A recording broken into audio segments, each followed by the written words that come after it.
Silencing the independent voices, Egypt is accused of cracking down on the media in the run-up to parliamentary and presidential elections. Is the Egyptian government scared of a growing influence of independent media? This is Inside Story.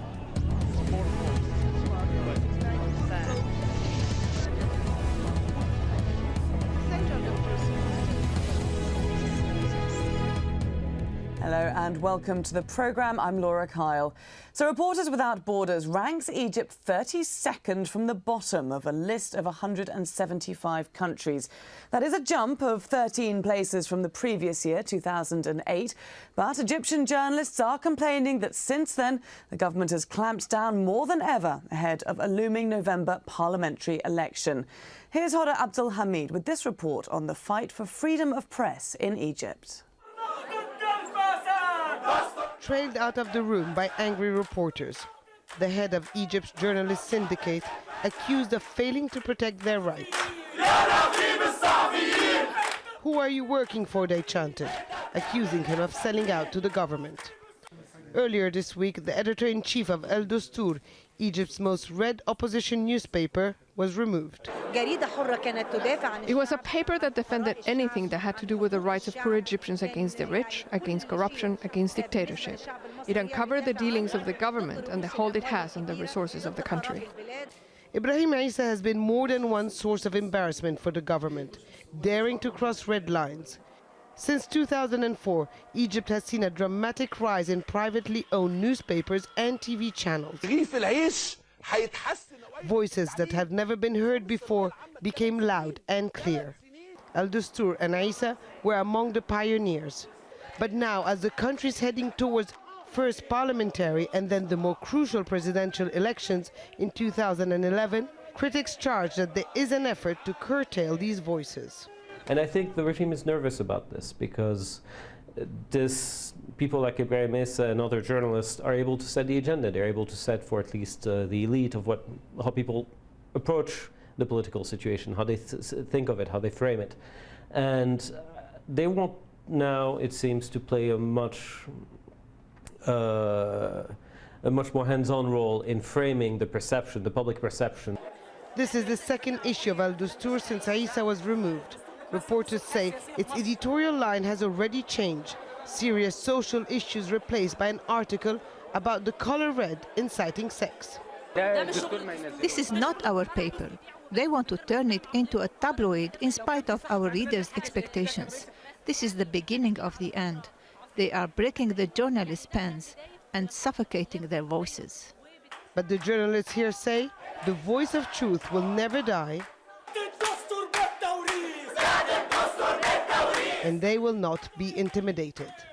The government told Al Jazeera that Egypt enjoys freedom of speech and of press, but the building has been cordoned off, and security forces are making sure that the protesters don't spill out to the streets with a message that could appeal to many Egyptians.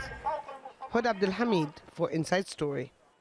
So plenty to discuss today, and here to do it are our guests in Cairo, Hisham Kasim, publisher and human rights activist. Also in Cairo, Maged Reda Botros, political science professor and a member of the Policies Committee of the ruling National Democratic Party. And in New York, Mohammed Abdel Daim, Committee to Protect Journalists, the Middle East and North Africa Programme Coordinator. Gentlemen, thank you all very much for joining us. Mr. Botros, if I could start with you, is there indeed a concerted effort within the ruling NDP to crack down on opposition voices in the media in the run-up to these parliamentary elections in November? Of course, let's talk facts. Number one, this is a very critical time for any regime. It would be a very naive time for the Egyptian regime to crack down on anybody. This is parliamentary elections and presidential election next year. So that's fact number one. Fact number two, this is a privately owned paper. So the government has no jurisdiction whatsoever on it. Number three, if this paper would like to dismiss or sack anybody, the editor-in-chief, this is losing the credibility, its credibility in front of nations if this is in the favor for the government. in favor for any party. That's number 3. Fact number 4, I mean, this privately owned organization seek for profit making. So how come they sack somebody who is like very efficient for them unless they have a reason? The declared reason was that. Okay, they but it is also clearly, fact that we're not only talking about Ibrahim Issa here. It's also a fact, though, that we're not only talking about Ibrahim Issa, we're also talking about the programme Cairo Today, suspended from Orbit TV, and indeed the programme, the TV programme that Issa was running. How do you explain all of these endings? No, I didn't finish the facts. The 4th fact is that Issa, if they want to crack down on him, why would they? Because he had a presidential pardon from a jail sentence. This is no way the government would like to crack on anybody. I mean, the government is not naive to make him a hero. I mean, there are other ways to crack down on journalists. Okay, None of so them how do you is then to sack them explain from a his private TV organization. programme being taken off air, and how do you explain Orbit TV's flagship programme also being taken off air? What they said is that he is criticizing large companies and businessmen. He's an embarrassment to the paper and the TV station. So they withdrew all the ads, the advertisements. So this is a collapse, a drop in the revenue. They are profit making. The main drive for those private institutions is profit making, and he is a big harm to them now. So it's unwise for any opposition. I mean, the Dastur is opposition paper and liberal, so as the TV station. So you don't expect them to collaborate with the government that is criticizing those papers and TV stations. Okay, Mohammed Abdul Daim, if I can jump in here. Mohammed Abdul Daim, let's move over to you. Mr. Botros adamant that the government is not involved in a crackdown against the media ahead of these elections. What's your view? Well, Mr. Botros implores us to consider the facts. So let's just quickly enumerate the facts. In the past 3 to 4 weeks, 4 of the most critical voices in Egypt, 4 of the voices that have for the longest time been critical of government policies, have exposed corruptions and backroom deals. 4 of those voices have been silenced in the past few weeks. As you've mentioned before, Al-Dastur is now essentially defunct. Mr. Issa lost his TV program. Another very critical TV program has been taken off of the air, and 2 of the most critical columnists in another independent newspaper have stopped writing their columns after pressure was put on them to soften their stance vis-a-vis the government. Those are the facts. Mr. Botros also says that this paper is a private paper and it's a commercial enterprise. The new owners of the paper spent millions of Egyptian pounds, millions of dollars to buy this paper, and then chose voluntarily to implode it from the inside within 24 hours of finalizing their purchase. So those are indeed the facts, and I'll let the viewers draw their own conclusions. Okay, and Mr. Botros, if you want a chance to respond to those newly outlined facts. I don't have anything to add to the facts I have. I mean, they are so clear-cut and straightforward.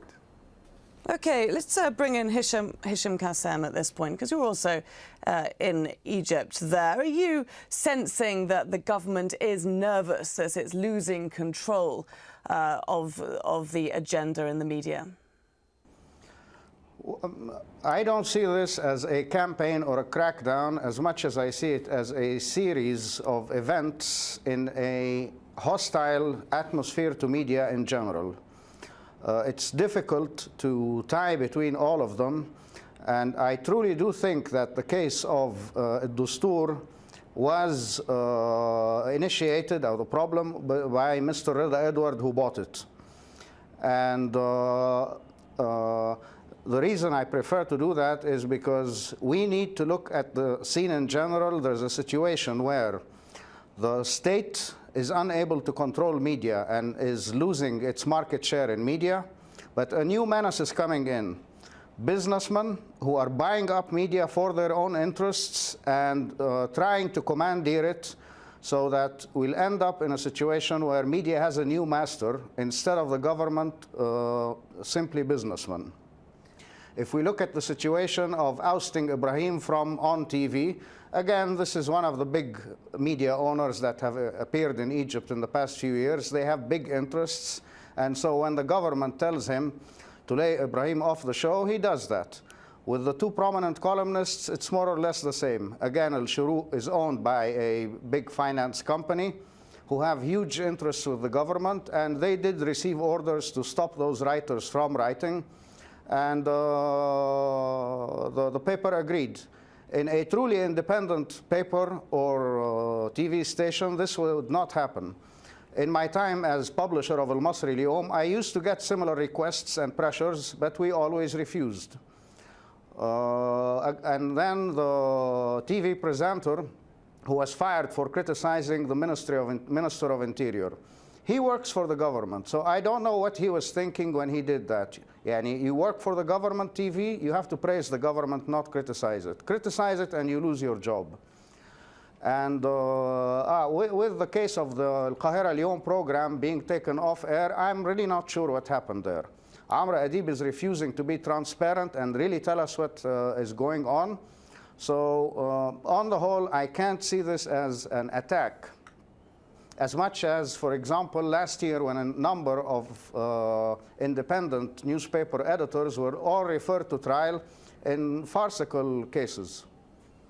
OK, if we're looking just a little bit more at Al-Dastur for a moment, because the intrigue does deepen when we consider the fact that it was taken over by the opposition group, Al-Wafd.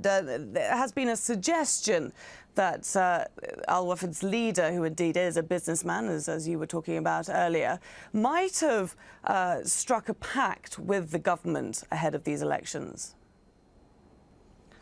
Okay, there is that theory, but frankly, I have no information to substantiate that, you see. And being a good friend of Ibrahim Isa, I had heard of the problems he's having with Mr. Rida Edward, the second partner, who is really behind all of this, before this whole thing erupted. And again, that would be serious lack of political savvy on Said al-Badawi to take on something like that, because he is seriously discredited. I have not seen anything as bad in the last 20 years against one character as what's happening with Said al-Badawi right now. OK, Mr. Botros, if we could bring you in here. Mr. Kasim saying he hasn't seen a particular increase in the crackdown on media, but it's an ongoing problem. Well, I like what he said. He said something about somebody tried to exercise pressure on him, but he refused. That's it. So the idea is that there is an independence. If they try to ask somebody to slow down on the government, take it easy on the government, but this is an independent institute. Now, this is again proving what I said. This is a profit-making organization. This is opposition paper. So you don't expect opposition paper to take instructions from the government. So I don't believe that, when somebody's criticizing me all the time, I ask him, hi, you slow down a bit. If he doesn't listen to me or he's not convinced, so it's his own choice, I cannot influence this. So you are stating that this plot theory, stating that the government has a say in sacking this man or stopping his paper. No, it's the same situation was repeated over and over. The government cannot influence what's happening in an opposition or an independent institution. OK, well, regardless of that, media outlets in Egypt are tightly controlled. All terrestrial TV channels are owned and operated by the government. The few private satellite TV stations that do exist are owned by individuals close to Mubarak. The licensing of newspapers is controlled by the government. Only the internet allows a wide variety of opinions, but still, the Committee to Protect Journalists rates Egypt as among the 10 worst countries in the world for bloggers. Journalists have no right to access information, and legally, there's little to protect their profession. Local human rights organisations say at least 57 journalists from 13 newspapers involved in lawsuits in the first quarter of 2009. Maged Botros, a pretty bleak picture painted there for journalists when the Egyptian constitution does actually guarantee freedom of the media. Yeah, I quite remember when I was in the United States in 2007, there was a lady journalist, a reporter. She was jailed for 1 year just for not revealing her source. So journalists, reporters are not sacred. They are not immune from the rule of the law. So the law in Egypt is implemented, and you protect lawyers if they are not violating the law, if they're not violating the constitution.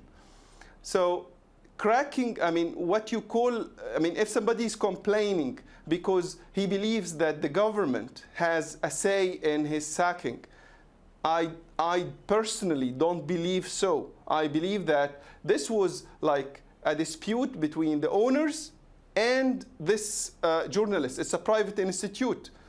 So cracking on somebody is like jailing him or limiting his opportunity for expression, the right to express himself. So we have hundreds of papers on weekly basis, daily basis, and monthly basis. Those hundreds, the majority of them are opposition. They all speak out and criticize the government. Nobody is trying to limit them or inhibit their right of speech. OK, Mr. Daim, would you agree there that plenty, or the majority of Egypt's media does belong to the opposition? It is a vibrant discussion.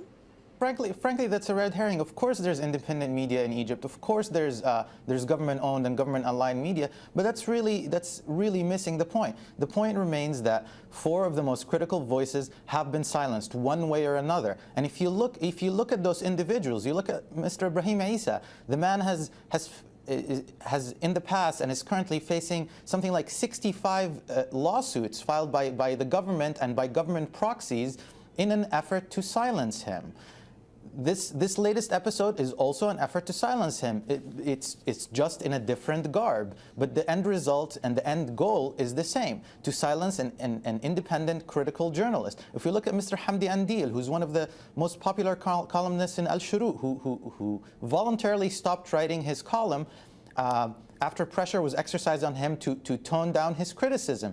He is currently facing a defamation lawsuit for simply quoting a publicly made statement made by an Egyptian official. He is being sued for defamation simply for quoting something that was on the record. So those are the kinds of issues that we're dealing with. Those are the kinds of tactics that we're dealing with. And so while I'm not claiming that the government directly silenced those 4 journalists, what I am saying and what I'm trying to expose here is essentially an environment where independent and critical media is constantly under pressure and constantly being bombarded by requests to tone things down, by frivolous lawsuits, by a politicized judiciary, by all those things. It's the combination of all those things, especially when you combine them with upcoming elections in November and then the more important presidential elections in next November, that is a worrying trend for CPJ and for other press freedom advocates, both internationally and inside Egypt. I have not talked to a single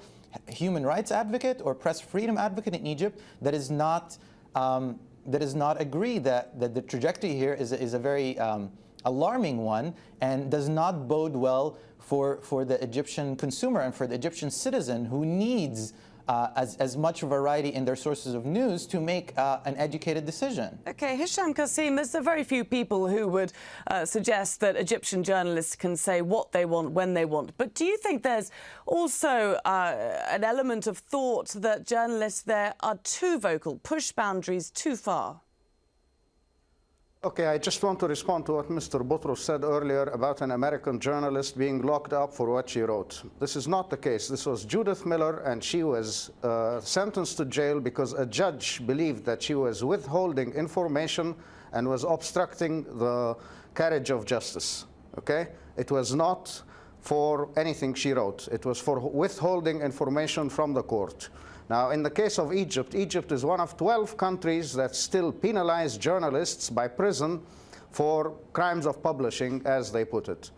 Again, he said that I explained that I never yielded to pressure, so this is a free situation. I only spoke about one of the things that we were subjected to. But on a regular basis, you used to get reporters coming in telling me about the threats they were getting from state security, or the attempts to put reporters on payrolls from media budgets in the government. So, the situation is not as rosy as he's picturing it. Now, again, when we say, in response to your question, are some people pushing the limit? Certainly.